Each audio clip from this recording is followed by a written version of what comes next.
Good morning. Welcome to 95 news. ప్రతిక్షణం ప్రజాక్షేమం కోసం. ముందుగా పేపర్ వార్త కార్యక్రమానికి స్వాగతం.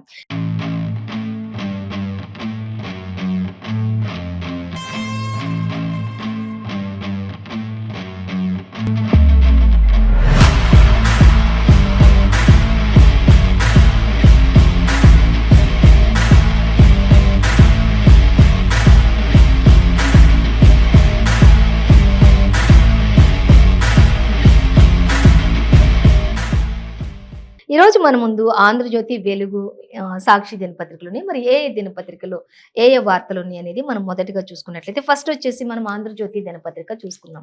ఆంధ్రజ్యోతి దినపత్రికలో మనకి ఫస్ట్ ప్రధానంగా సజ్జల నీ సంగతి నువ్వు చూసుకో అంటూ వైఎస్ఆర్టీపీ అధినేత్రి షర్మిల మాట్లాడుతున్నటువంటి విషయాన్ని అయితే మనకి ప్రధానంగా ఇచ్చారు. సో దానికి సంబంధించినటువంటి డీటెయిల్స్ కూడా మళ్ళీ చూద్దాం మనం. అలాగే మరొక వార్త చూస్తే సీఎంతో ఢీ అంటూ రేవంత్, అలాగే కొడంగల్కే కుర్చీ అంటూ కూడా మనకు ఒక వార్త అయితే సంచలనంగానే ఇచ్చారు. సో దానికి సంబంధించి కూడా మనం డీటెయిల్స్ చూద్దాం. ఇక దళిత సీఎం పై కేసీఆర్ మోసం చేశాడు అంటూ కిషన్ రెడ్డి కూడా వ్యాఖ్యానిస్తూ ఉన్నటువంటి పరిస్థితిని కూడా మనం ఇక్కడ గమనించవచ్చు. అలాగే ఇంకా మరొక వార్త చూసి ఇక జై తెలంగాణ అని కాంగ్రెస్ కానీ బీజేపీ కానీ ఎప్పుడైనా అన్నాయా అంటూ ప్రజా ఆశీర్వాద సభలో ప్రసంగిస్తున్నటువంటి సీఎం కేసీఆర్ చెప్తూ ఉన్నటువంటి పరిస్థితి ఇటు కాంగ్రెస్ ను ఉద్దేశించి అటు బీజేపీని ఉద్దేశించి కూడా చెప్తూ ఉన్నారు. ఏనాడైనా వాళ్ళ నోటితోటి జై తెలంగాణ అన్నారా? ఎప్పుడైనా జై తెలంగాణ అని కూడా అనడానికి వాళ్ళకి ఇష్టం ఉండదంటే తెలంగాణని ఏ విధంగా పరిపాలిస్తారో అర్థం చేసుకోండి అంటూ కూడా బీజేపీని ఉద్దేశించి కాంగ్రెస్ ను ఉద్దేశించి కూడా ఆయన క్వశ్చన్ చేస్తూ ప్రజలందరికీ కూడా ఆ విషయాన్ని వివరిస్తున్నటువంటి పరిస్థితిని మనం ఇక్కడ గమనించవచ్చు. సో మరిన్ని డీటెయిల్స్ కూడా మనం చూద్దాం. ఇక కోహ్లీలా బీఆర్ఎస్ కూడా సెంచరీ కొట్టాలి అంటూ మంత్రి కేటీఆర్ కూడా అనేక దిశానిర్దేశాలు చేస్తూ ఉన్నారు. ఇతర పార్టీలో ఉన్నటువంటి శ్రేణులందరికీ, కార్యకర్తలందరికీ కూడా. అలాగే ఇంకా తెలంగాణలో ఉన్నటువంటి 90 సీట్లు కూడా వస్తే ఢిల్లీలో జెండా పాతాడని కూడా భయపడుతున్నారు ఆ పార్టీ నేతలు అంటూ కూడా ఇటు మంత్రి కేటీఆర్ కూడా కాంగ్రెస్ ను ఉద్దేశించి బీజేపీని ఉద్దేశించి ఆయన కూడా మాట్లాడుతూ ఉన్నారు. సో వాటికి సంబంధించి కూడా మనం డీటెయిల్స్ చూద్దాం.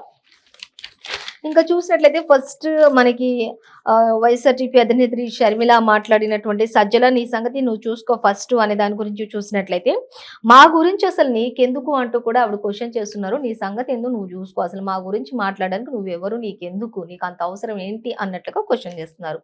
అలాగే మాతో సంబంధం లేదన్నారుగా అంటూ కూడా క్వశ్చన్ చేస్తున్నారు. మళ్ళీ ఇప్పుడు ఎందుకు మాట్లాడుతున్నారు మా గురించి, అసలు మా గురించి సంబంధం లేదన్నారు, మా గురించి అవసరం లేదన్నారు, మళ్ళీ ఇప్పుడు మా గురించి మీరు ఎందుకు మాట్లాడుతున్నారు, ఇక మీ సంగతి ఏదో మీరు చూసుకోండి అంటూ కూడా వైఎస్ఆర్టీపీ అధినేత్రి షర్మిల మాట్లాడుతూ ఉన్నారు. అలాగే ఇక ఏపీ అభివృద్ధిపై కేసీఆర్ విమర్శలకు ఏమని జవాబిస్తారు అంటూ కూడా మరి ఏపీలో విమర్శలు ఉన్నాయి కదా, ఆ విమర్శలకు మరి ఇప్పుడు తెలంగాణ సీఎం ఏం సమాధానం చెప్తారు అంటూ కూడా కేసీఆర్ ఏం సమాధానం చెప్తారు అంటూ కూడా అడుగుతున్నారు. అలాగే రేవంత్ ను దొంగ అనలేదు, అలాగే బీజేపీకి వేసే ఓటు కేసీఆర్ కి అంటూ కూడా చెప్తూ ఉన్నారు. ఇక మోదీకి దమ్ముంటే కాళేశ్వరంపై సిబిఐ విచారణ చేయించాలి అంటూ కూడా మోదీకి ఆ విషయంలో మరి ఇప్పుడు కేసీఆర్ అలాగే మోదీ ఇద్దరు ఒకటి కాదనుకుంటే ఇప్పుడు కాళేశ్వరం ప్రాజెక్టు పై ఇప్పుడు ఆల్రెడీ మేడిగడ్డ ప్రాజెక్ట్ అంతా కూడా అది పిల్లర్ కృంగిపోయినప్పటి నుంచి కూడా కొంత దుష్ప్రచారాలు అయితే సాగుతూ ఉన్న నేపథ్యంలో ఇప్పుడు కాళేశ్వరం ప్రాజెక్టు మీద ప్రతి ఒక్కరు కూడా నజరు సారించారు అని చెప్పుకోవచ్చు. ఇప్పుడు అక్కడ ఈ కాళేశ్వరం ప్రాజెక్టు గురించి మొత్తం కూడా ఎంక్వైరీ చేయించాలి. ప్రతి పార్టీ అటు ప్రతిపక్షాలు అధికార పార్టీని క్వశ్చన్ చేస్తున్నటువంటి పరిస్థితి కొనసాగుతుంది. ఒకవేళ మోడీకి దమ్ముంటే ఇప్పుడు కేసీఆర్ పైన మరి అధికార రాష్ట్ర సర్కారు పైన వెళ్ళి ఇప్పుడు ఆ కాళేశ్వరం ప్రాజెక్ట్ అంతా కూడా మరి అది పరిశీలించాలి అంటూ కూడా సవాల్ విసురుతున్నారు వైఎస్ఆర్టీపీ అధినేత్రి షర్మిల. అలాగే ఇంకా చూద్దాం ఏం చెప్తూ ఉన్నారు. ఇక మోదీకి దమ్ముంటే కాళేశ్వరంపై సిబిఐ విచారణ చేయించాలి అంటూ కూడా చెప్తున్నారు వైఎస్ఆర్టీపీ అధినేత్రి వైఎస్ షర్మిల. ఇంకా అనేక వ్యాఖ్యలు కూడా చేశారు. ఇంకా అన్ని పార్టీలు ఒక్కొక్కటి కుమ్మక్కయి జరిగిస్తున్నటువంటి లక్షల కోట్లు ప్రజల యొక్క సొమ్మంతా కూడా దోచేసుకున్న సర్కారు ఉంది ఇప్పుడు ఉన్న సర్కార్ అంటూ కూడా చెప్తూ ఉన్నారు. ఇంకా దీనికి సంబంధించి మొత్తంగా అయితే మరిన్ని డీటెయిల్స్ అయితే మనకి 9th పేజీలో ఇచ్చారు, గమనించవచ్చు. ఇంకా మొత్తంగా చెప్పేది ఒకటే, సజ్జలను ఉద్దేశించి ఆయన పని ఆయన చూసుకోమని చెప్పారు, మా గురించి అవసరం లేదన్నారు, ఇంకా మాట్లాడడం దేనికి అంటూ. ఒక పక్క కాళేశ్వరం ప్రాజెక్టు గురించి మరి ప్రధాని మోదీని సిబిఐతో ఎంక్వైరీ చేయించాలి అనేది ఒక క్వశ్చన్ మార్క్ గా పెట్టి ఆవిడ క్వశ్చన్ చేస్తున్నటువంటి పరిస్థితిని అయితే మనకి మొదటిగా ఇచ్చారు. సో వాటికి సంబంధించి ఇంకా మరిన్ని డీటెయిల్స్ కూడా మనకి 9th పేజీలో ఇచ్చారు.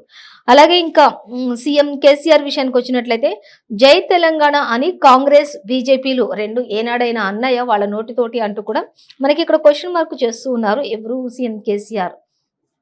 చూద్దాం. ఉద్యమానికి ఆ పార్టీలు చేసింది ఏంటసలు? ఆ 2 పార్టీలు కూడా తెలంగాణ ఉద్యమంలో ఏదైనా చేసిన దాఖలాలు ఉన్నయ్యా? నోరు మెదిపిన దాఖలాలు ఉన్నయ్యా? వాళ్ళు వచ్చి అక్కడ పార్టిసిపేట్ చేసిన దాఖలాలు ఉన్నయ్యా? అంటూ చావు నోట్లో తలకాయ పెట్టి మరి తెలంగాణని తీసుకొచ్చింది నేను అంటూ కూడా ఆయన చెప్తూ ఉన్నటువంటి పరిస్థితి.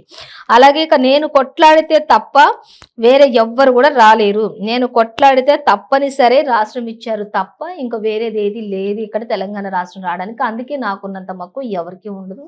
ఏ పార్టీ కూడా ఏ నోటితో కూడా జై తెలంగాణ అని మాత్రం అను. ఒక్క నేను తప్ప అంటూ కూడా ఆయన సీఎం కేసీఆర్ చెప్తూ ఉన్నటువంటి పరిస్థితి ఇక్కడ మనం గమనించొచ్చు. చూద్దాం ఇంకా. ఇక రాష్ట్రం ఇస్తామంటేనే 2004లో పొత్తుకెళ్ళాను అంటూ కూడా చెప్తున్నారు. ఏడాదిలో ఇస్తామని చెప్పి మాట తప్పారు అంటూ కూడా ఇచ్చారు. ఇక వైఎస్‌ను అడ్డంగా పెట్టి ఎన్నో కుట్రలు చేశారు అంటూ కూడా సీఎం కేసీఆర్ ఇప్పుడు చెప్తూ ఉన్నటువంటి పరిస్థితి. 2004కి సంబంధించినటువంటి డీటెయిల్స్ ఇప్పుడు మనం చూస్తూ ఉన్నాం. సో, అలాగే ఇంకా చూసినట్లయితే సీఎం కేసీఆర్ ఏం చెప్తున్నారు అనేది ఇక తెలంగాణను ఏపీలో కలిపింది కాంగ్రెస్ పార్టీ వాళ్ళే అంటూ కూడా చెప్తూ ఉన్నారు. అలాగే ఇంకా అప్పటి నుంచే రాష్ట్రాభివృద్ధి ఆగిపోయింది అంటూ కూడా చెప్తున్నారు. అసలు కాంగ్రెస్ అసలు తెలంగాణను ఉమ్మడి ఆంధ్రప్రదేశ్గా ఉంచింది వీళ్ళు కాంగ్రెస్ వాళ్ళు అంటూ కూడా చెప్తున్నారు. అప్పటి నుంచి అభివృద్ధి అంతా కూడా కుంటుపడిపోయింది అంటూ కూడా సీఎం కేసీఆర్ చెప్తూ ఉన్నారు. అలాగే నేను కొట్లాడి ఎన్నో చేస్తే తప్ప రాష్ట్రం ఇవ్వలేరు అంటూ కూడా చెప్తూ ఉన్నారు సీఎం కేసీఆర్. అలాగే వైఎస్‌ని అడ్డం పెట్టుకొని కూడా ఎన్నో కుట్రలు చెప్పారు, ఎన్నో మాటలు చెప్పారు అంటూ కూడా చెప్తూ ఉన్నారు. అసలు తెలంగాణ ఇస్తాను అంటేనే నేను కాంగ్రెస్‌లోకి వెళ్ళాను, పొత్తుకు వెళ్ళాను తప్ప నేను ఊరికే మాత్రం కాంగ్రెస్‌లో పొత్తుకు నేను అసలు వెళ్ళలేదు అంటూ కూడా చెప్తూ ఉన్నారు. అంటే 2004కి సంబంధించినటువంటి డీటెయిల్స్ ఇప్పుడు చెప్తూ ఉన్నారు ప్రజా ఆశీర్వాద సభలో. అలాగే ఇంకా ఏం చెప్పారు అనేది కూడా మనం గమనించినట్లయితే చూద్దాం. ఇంకా తెలంగాణను ఏపీలో కలిపింది అసలు కాంగ్రెస్ వాళ్ళే. అప్పటి నుంచి రాష్ట్ర అభివృద్ధి అంతా కూడా ఆగిపోయింది. ధరణి ఎత్తేస్తే మళ్ళీ దళారులు వస్తారు అంటూ కూడా ధరణికి సంబంధించి అంటే ఇప్పుడు కాంగ్రెస్ అధికారంలోకి వస్తే ఒకవేళ ధరణిని తీసేస్తాము అంటూ మళ్ళీ పాతది ఏ విధమైనటువంటి పద్ధతి ఉందో అదే పద్ధతి కొనసాగిస్తాము అని చెప్తూ ఉన్నారు. కాబట్టి అలాంటి ఎత్తేస్తా అనే పార్టీని బొందబెట్టాలి, లేకపోతే బంగాళాఖాతంలో కలపాలి అంటూ కూడా సీఎం కేసీఆర్ మాట్లాడుతున్నటువంటి పరిస్థితి. అలాగే ఇంకా చూద్దాం. ఇంకా పాలమూరు ప్రాజెక్టులకు మాతోనే కదలికలు జరిగాయి తప్ప అసలు పాలమూరులో అభివృద్ధి అనేదే నోచుకోలేదు. అసలు అక్కడ పాలమూరులో ఎంతో మరి ఎండిన ఎడారిలా ఉండేది ఒకప్పుడు అంటూ కూడా చెప్తున్నారు. ఆ యొక్క పాలమూరు ప్రాజెక్టులు ఏవైనా జరిగాయి అంటే అది మా కదలికలతోటే అక్కడ జరిగాయి తప్ప ఇంకొకటి ఏమీ లేదు. మాతోనే అక్కడ ఒక్కొక్కటి కదులుతూ ఉన్నాయంటూ కూడా చెప్తూ ఉన్నారు సీఎం కేసీఆర్. అలాగే మరొక వార్త చూద్దాం. ఇక పాలమూరు ప్రాజెక్టులన్నీ మాతోనే కదలికలు జరిగాయి. రాష్ట్రం వచ్చాకే ఆయకట్టుకు కూడా నీళ్లు ఇచ్చాము అంటూ చెప్తున్నారు.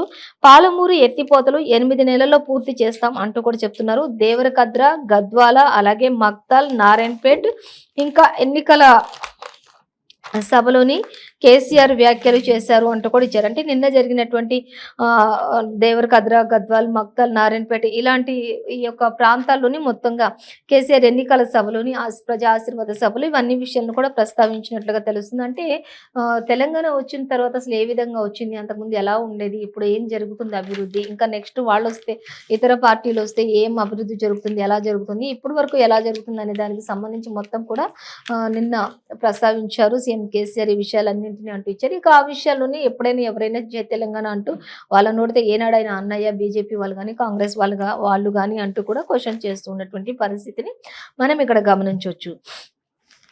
అలాగే ఇక మరొక వార్త చూద్దాం. కోహ్లీలా బీఆర్ఎస్ సెంచరీ కొట్టాలి అంటూ కూడా మంత్రి కేటీఆర్ మాట్లాడుతూ ఉన్నటువంటి పరిస్థితి. సో దానికి సంబంధించి డీటెయిల్స్ చూస్తే తెలంగాణలో 90 సీట్లు వస్తే ఢిల్లీలో జెండా పాతుతాడని చెప్పేసి భయపడుతున్నటువంటి ఇటు బీజేపీ అటు కాంగ్రెస్ వాళ్ళు అంటూ కూడా చెప్తూ ఉన్నారు మంత్రి కేటీఆర్. అందుకే కేసీఆర్ను ఆపే ప్రయత్నం చేస్తూ ఉన్నారు అంటూ కూడా చెప్తున్నారు. ఢిల్లీ దొరలను తెలంగాణ ప్రజలకు మధ్య ఇప్పుడు ఇది జరిగేది ఢిల్లీ దొరలకు తెలంగాణ ప్రజలకు మధ్య జరుగుతున్నటువంటి పోరాటమే తప్ప ఇది పార్టీలో ఉన్నటువంటి పోరాటం అయితే కాదు అంటూ కూడా చెప్తున్నారు. ప్రజల మధ్య పోరాటం జరుగుతుంది. ఇది మంచి చెడుకు సంబంధించినటువంటి పోరాటం, అభివృద్ధికి సంబంధించినటువంటి పోరాటాలే తప్ప ఇది పార్టీలు గెలుపునకు సంబంధించినటువంటి పోరాటం అయితే కాదు అంటూ కూడా మంత్రి కేటీఆర్ చెప్తూ ఉన్నటువంటి పరిస్థితిని మనం గమనించవచ్చు. అలాగే ఇంకా చూద్దాం మంత్రి కేటీఆర్ ఏం చెప్తున్నారు. ఢిల్లీ దొరలకు తెలంగాణ ప్రజలకు మధ్య జరుగుతున్నటువంటి పోరాటం ఇది. అలాగే సిరిసిల్ల, వేములవాడ అలాగే ఆత్మీయ సమ్మేళనాల్లోని కేసీఆర్ ఇంకా అనేక విషయాలను కూడా షేర్ చేసుకున్నాడు. అక్కడ ప్రజలను ఉద్దేశించి, అభివృద్ధిని ఉద్దేశించి కూడా మాట్లాడారు. ఆయనతో పాటు ఇతరత్ర మంత్రులు కూడా ఉన్నారు అంటూ మనకి ఇక్కడ ఇవ్వడం జరుగుతుంది. సో, మరిన్ని డీటెయిల్స్ అయితే ఇంకా మనకి 4th పేజీలో ఇచ్చారు, గమనించొచ్చు. ఇక మరొక వార్త చూద్దాం. సీఎంతో రేవంత్ డి అంటూ మనకి ఇక్కడ ఇచ్చారు. కామారెడ్డి అభ్యర్థిగా ప్రకటన, 16 మందితో కాంగ్రెస్ 3వ జాబితా రిలీజ్ అంటూ ఇచ్చారు. ఇక షబ్బీర్ అలీకి నిజామాబాద్, అలాగే అర్బన్ వివేక్, ఏనుగు రవీందర్ రెడ్డికి టికెట్లు, నీలం మధుకు పటాన్చేరు స్థానం లభించింది. వనపర్తి బోధన్లో అభ్యర్థుల మార్పు చేశారు. చిన్నారెడ్డికి బదులుగా మెఘారెడ్డి అంటూ ఇచ్చారు. ఇక చార్మినార్, సూర్యాపేట్, తుంగతుర్తి అలాగే సీట్లు కూడా ఇంకా చార్మినార్, తుంగతుర్తి, సూర్యాపేట సీట్లు అయితే ఇంకా పెండింగ్ లో ఉన్నాయి అంటూ కూడా చెప్తున్నారు. ఎవరెవరిని ఎక్కడ నియమించారు అనేది కూడా మనకి డీటెయిల్ గా ఇచ్చారు. ఇక మిర్యాలగూడకు సంబంధించి సిపిఎం కోసం అట్టిపెట్టినటువంటి కాంగ్రెస్ అయితే 16 మందితోటి బీసీలు, రెడ్లకు 3 సీట్ల చొప్పున కేటాయిస్తున్నటువంటి పరిస్థితి కూడా ఇక్కడ మనకి కనిపిస్తుంది. అయితే వీటికి సంబంధించినటువంటి ఇంకా మరిన్ని డీటెయిల్స్ 10th పేజీలో ఇచ్చారు, గమనించవచ్చు. అలాగే ఇక దళిత సీఎంపై కేసీఆర్ మోసం చేశాడు అంటూ కూడా ఇక్కడ మంత్రి కిషన్ రెడ్డి చెప్తున్నటువంటి పరిస్థితి. కిషన్ రెడ్డి ఏం చెప్తున్నారని చూస్తే, ప్రాజెక్టుల్లో భారీ అవినీతి జరిగింది. బీఆర్ఎస్ పాలనపై బీజేపీ ఛార్జ్ షీట్ వేసింది. నేను ఎల్బీ స్టేడియంలో మోదీ సభలోని ఇంకా అక్కడ మాట్లాడుతున్నట్టు మోదీ సభలో ఎల్బీ స్టేడియంలో జరిగినటువంటి మోదీ సభను ఉద్దేశించి అక్కడ ప్రసంగించిన ప్రసంగంలో కిషన్ రెడ్డి మాట్లాడినటువంటి ప్రస్తుత వ్యాఖ్యలు ఇవి. దళిత సీఎంపై కేసీఆర్ మోసం చేశారు, గెలిస్తే అధికారంలోకి రాగానే దళితుని సీఎం చేస్తాను అన్నారు, అది మోసం చేశారు అంటూ కూడా చెప్తూ ఉన్నారు. సో అలాగే ఇంకా మరొక వార్త చూసి ఇక కొడంగల్కే కుర్చీ అంటూ ఇక్కడ రేవంత్ రెడ్డి కూడా చెప్తూ ఉన్నటువంటి పరిస్థితి చూద్దాం. ఇంకా బోర్గుల తర్వాత మళ్ళీ ఈ ప్రాంతానికి అవకాశం లభిస్తుంది. మీ బిడ్డ రాష్ట్రానికి నాయకత్వం వహించబోతున్నాడు అంటూ రాష్ట్రంలో నిశ్శబ్ద విప్లవం జరుగుతుంది. సునామీలో బీఆర్ఎస్ గల్లంతైపోతుంది అంటూ కూడా చెప్తున్నారు. కాళేశ్వరం బండారంపై ఇప్పుడు బయటపడుతుంది అంటూ కూడా చెప్తున్నారు. రేవంత్ రెడ్డి వ్యాఖ్యలు చేస్తూ ఉన్నారు. ఇక భారీ ర్యాలీతోటి నామినేషన్ వేయబోతున్నారు అంటూ కూడా చెప్తున్నారు. ఖచ్చితంగా మరి ఇంకా యొక్క కాంగ్రెస్ సునామీలో బీఆర్ఎస్ కొట్టుకుపోవడం ఖాయం అంటూ కూడా రేవంత్ రెడ్డి ధీమా వ్యక్తం చేస్తూ ఉన్నటువంటి పరిస్థితి కూడా మనం గమనించవచ్చు. ఇంకా అలాగే ఇక సీఎం పై హైకమాండ్దే నిర్ణయం అంటూ కూడా ఇక్కడ చెప్తున్నారు. రేవంత్, నేను అన్నదమ్ములు లాంటి వాళ్ళం, కాంగ్రెస్ కు 70 సీట్లు వస్తాయి, ఆ సంగతి బీఆర్ఎస్ కు తెలుసు అంటూ జగ్గారెడ్డి కూడా మాట్లాడుతూ ఉన్నారు. సో మొత్తంగా సీఎం అనేది ఎవరికి అధికారం ఇస్తారు అనేది మాత్రం హైకమాండ్ పైనే నిర్ణయించబడి ఉంటుంది. హైకమాండ్ ఎవరికి చెప్తే వాళ్ళే ఉంటారు అంటూ కూడా చెప్తూ ఉన్నటువంటి పరిస్థితి. అలాగే ఇక బండి సంజయ్ చెప్తున్నారు, బీజేపీ చీఫ్ గా నాది విజయ పరంపర అంటూ కూడా ఆయన చెప్తూ ఉన్నటువంటి పరిస్థితి. ఇంకా సో దానికి సంబంధించి మనం డీటెయిల్స్ చూసి, హిందూ ఓట్లు మొత్తం కూడా బ్యాంకును ఏకం చేశామంటూ కూడా చెప్తున్నారు. ఇంకా నన్ను గెలిపించండి, ప్రతి ఇంటికి కూడా రక్షకుడిగా ఉంటాను అంటూ కూడా బండి సంజయ్ చెప్తూ ఉన్నారు. నన్ను గెలిపిస్తే ప్రతి ఇంటికి నేనే రక్షకుడిగా ఉంటాను అంటూ చెప్తున్నారు. బీజేపీ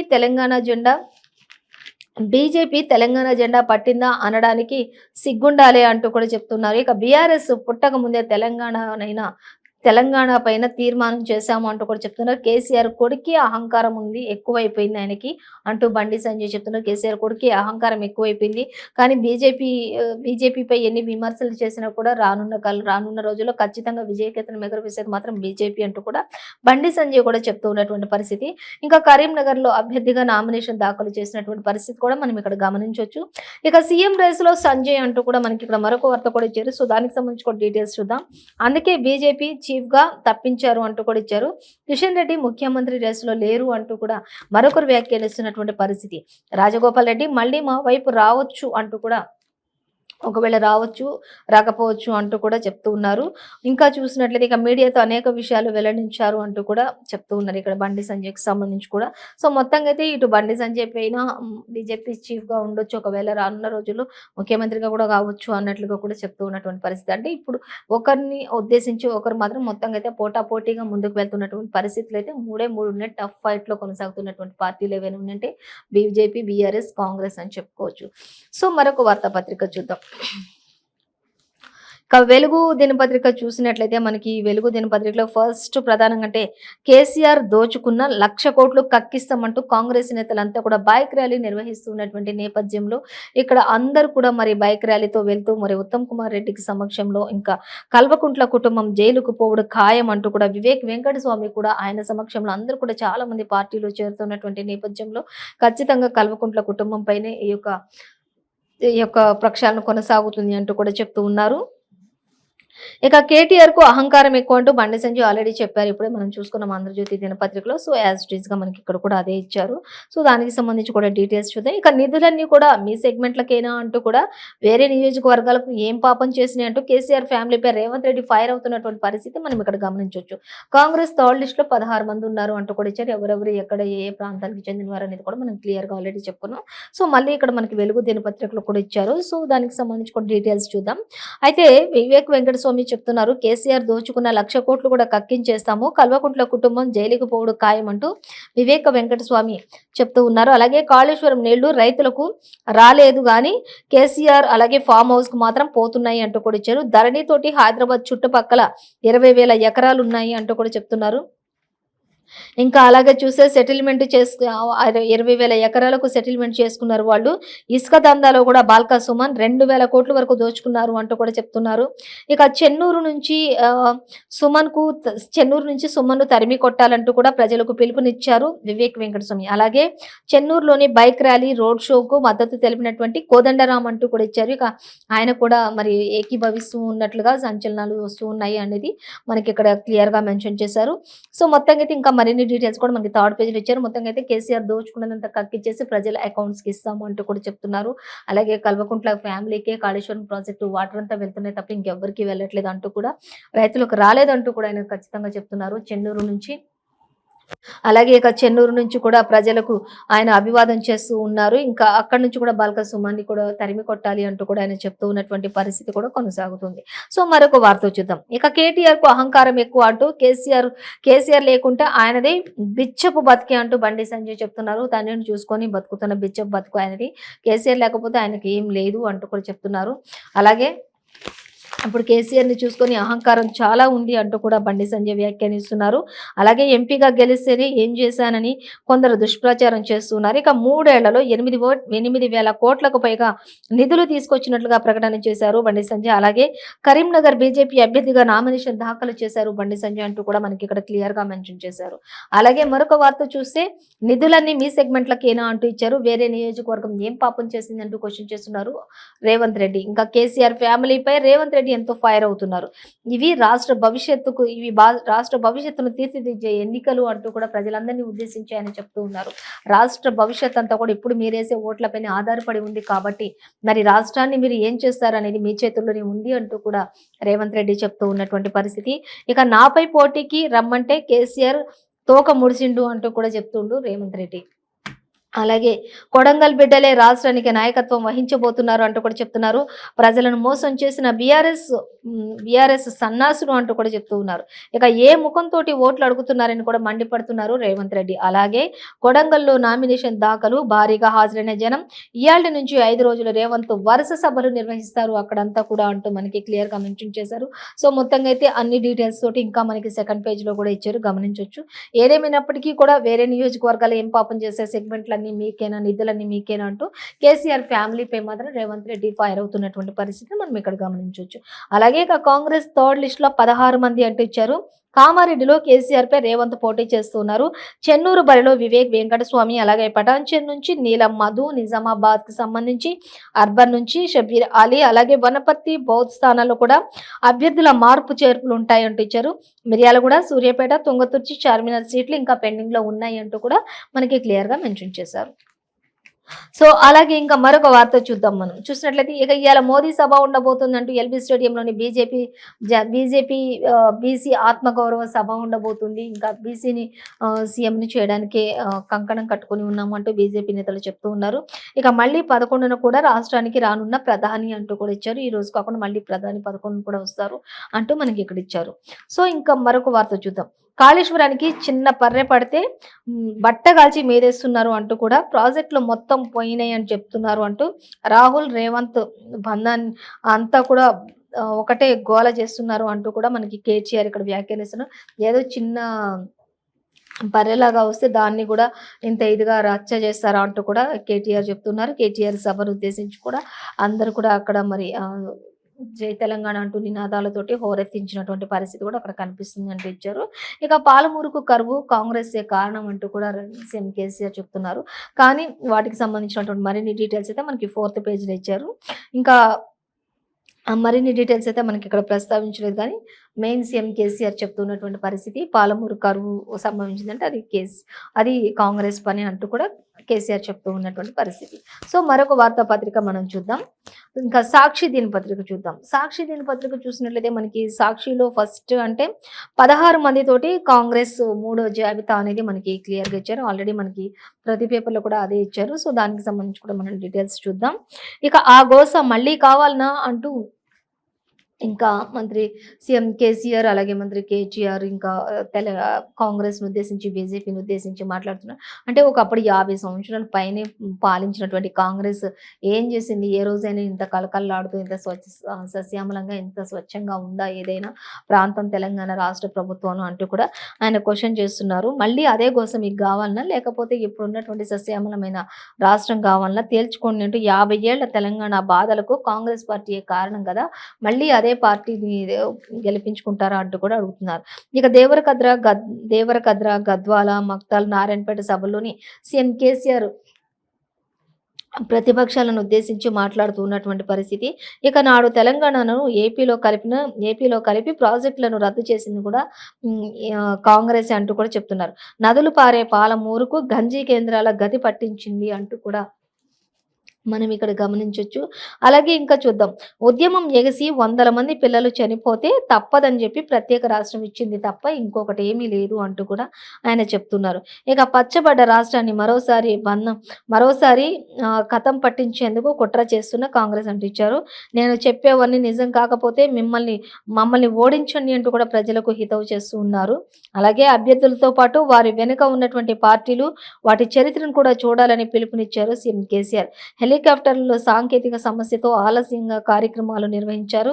నారాయణపేట నుంచి రోడ్డు మార్గాన హైదరాబాద్కు వెళ్ళినటువంటి సీఎం కేసీఆర్ అంటూ మనకి క్లియర్గా మెన్షన్ చేశారు. అలాగే కొత్తగూడెం సీటు 2 ఎమ్మెల్సీలు అంటూ ఇచ్చారు. కాంగ్రెస్ సిపిఐ మధ్య పొత్తు ఖరారైంది. టీపీసీసీ అధ్యక్షులు రేవంత్ రెడ్డి ప్రకటన చేశారు. అలాగే సిపిఐ నేతలతోటి మగ్దుం భవన్లో భేటీ అయ్యారు. ఇంకా సిపిఎంతో చర్చలు కొనసాగుతున్నాయంటూ కూడా వెల్లడించారు. 8వ కోనంనేని కూడా నామినేషన్ దాఖలు చేయబోతున్నారు అంటూ ఇచ్చారు. ఇక మరిన్ని డీటెయిల్స్ కూడా మనకి 12th ఇచ్చారు, గమనించవచ్చు. ఇక అలాగే 16 మందితో కాంగ్రెస్ మూడో జాబితా రిలీజ్ అనే దానికి సంబంధించి చూస్తే కామారెడ్డి నుంచి రేవంత్ రెడ్డి, చెన్నూరు నుంచి వివేక్, షబీర్ అలీ, సురేష్ షెట్కార్, అలాగే ఏనుగు రవీందర్ రెడ్డి, నీలం మధుకు ఛాన్సులు ఇచ్చారు. 2 స్థానాల్లో అభ్యర్థులను మార్చినటువంటి అధిష్టానం అంటూ మనకిచ్చారు. ఇంకా అలాగే రేవంత్ రెడ్డి విషయానికి వస్తే మున్ముందు మంచి అవకాశాలు ఉన్నాయంటూ కొడంగల్లో పీసీసీ చీఫ్ రేవంత్ వ్యాఖ్యలు చేశారు. మీ ఆశీర్వాదంతోనే నేను ఈ స్థాయికి చేరుకున్నాను అంటూ సోనియా మనకు మంచి అవకాశాలు ఇచ్చారు అంటూ కూడా చెప్తున్నారు. ఇక కొడంగల్ ప్రజలకు ఇప్పుడు గొప్ప అవకాశం వచ్చింది. కాంగ్రెస్ అభ్యర్థిగా నామినేషన్ దాఖలు చేసినటువంటి రేవంత్ రెడ్డి అంటూ ఇచ్చారు. అలాగే మరొక వార్త, ఇక నేడే మోదీ బీసీ గర్జన సభ అంటూ కూడా ఇచ్చారు. హైదరాబాద్లోని ఎల్బీ స్టేడియంలో సాయంత్రం 5:30 ఈ కార్యక్రమం ఉంటుంది. బీజేపీ తరఫున బీసీసీఎం అభ్యర్థిని ప్రకటిస్తారనే అంచనాలు కూడా ఉన్నాయి. ఎస్సీ రిజర్వేషన్ల వర్గీకరణ అలాగే ఎస్టీల రిజర్వేషన్లు పెంపు పైన కూడా ప్రకటన చేసే అవకాశం. గంటన్నర సేపట్లోనే ముగియనున్నటువంటి ప్రధాని యొక్క ప్రసంగం అంటూ కూడా ఇచ్చారు. పర్యటన అంటూ కూడా మనకి ఇక్కడ ఇచ్చారు. మొత్తంగా అయితే ఇంక ఈ రోజు బీసీ గర్జన సభ ఉండబోతుంది ఎల్బీ స్టేడియం అనేది క్లియర్ కట్ గా ఇచ్చారు. ఇంకా ఎమ్మెల్యేగా ఒక్క ఛాన్స్ ఇవ్వండి అంటూ బండి సంజయ్ అడుగుతున్నటువంటి పరిస్థితి.